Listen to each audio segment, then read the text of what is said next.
Assalamualaikum warahmatullahi wabarakatuh. Saya Muhammad Noval Varianto, Prodi Perbankan Syariah kelas B absen 10. Di sini saya akan menjelaskan tentang akhlak tasawuf. Tasawuf merupakan bagian dari upaya mendekatkan diri kepada Allah Subhanahu wa taala dan ilmu tentang kebersihan jiwa, perbaikan budi pekerti serta pembangunan lahir dan batin guna memperoleh kebahagiaan abadi. Akhlak tasawuf merupakan salah satu azanah intelektual muslim yang kehadirannya hingga saat ini semakin dirasakan. Istilah tasawuf berasal dari 4 kata, yaitu yang pertama al-suf, yaitu wall. Di sini wal merupakan suatu simbol kesederhanaan bagi para sufi, di mana tidak ada baju lain selain kain wol yang dikenakan para sufi. Yang kedua yaitu al-saf, yaitu barisan pertama. Kaum sufi selalu ingin menjadi yang terdepan dalam mendekatkan diri kepada Allah Subhanahu wa taala. Yang ketiga al-sufah, yaitu serambi masjid. Kaum sufi tinggal di serambi masjid seperti para sahabat Nabi Muhammad SAW untuk mendekatkan diri kepada Allah Subhanahu wa taala. Dan yang terakhir yaitu al-safa, yaitu kesucian. Para sufi memiliki hati yang suci, di mana mereka percaya bahwa sesuatu yang suci harus didekati oleh orang yang suci. Selanjutnya yaitu tujuan tasawuf.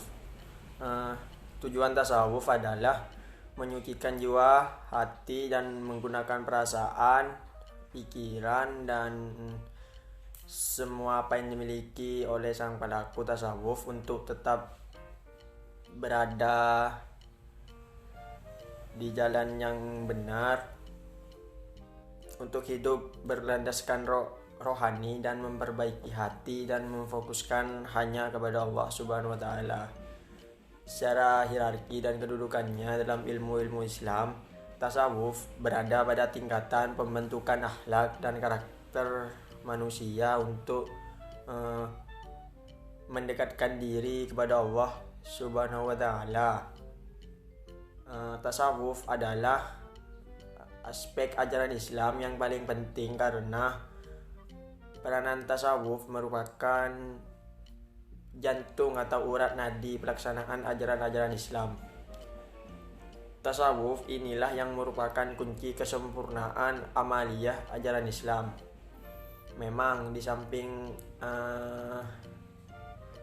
aspek tasawuf dalam Islam ada aspek lain, yaitu akidah dan syariah. Dengan kata lain, yang dimaksud agama terdiri atas Islam, iman, dan ihsan, dan ketiga aspek tersebut merupakan satu kesatuan. Menurut Al-Ghazali, hati mampu meraih ilmu tentang dan menyaksikan wujud-wujud spiritual. Menurutnya, ketika manusia mengenai hatinya, maka ia mengenal dirinya, sehingga niscaya ia mengenal Allah Subhanahu wa taala.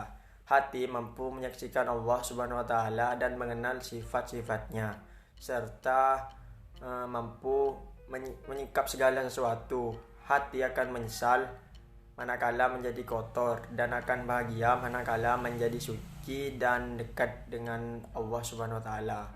Hati menjadi seperti setan manakala menjadi kotor, dan menjadi seperti malaikat saat menjadi suci. Dengan demikian, hati memiliki potensi untuk menyaksikan Allah Subhanahu wa taala dan menyikap segala sesuatu sepanjang hati telah suci.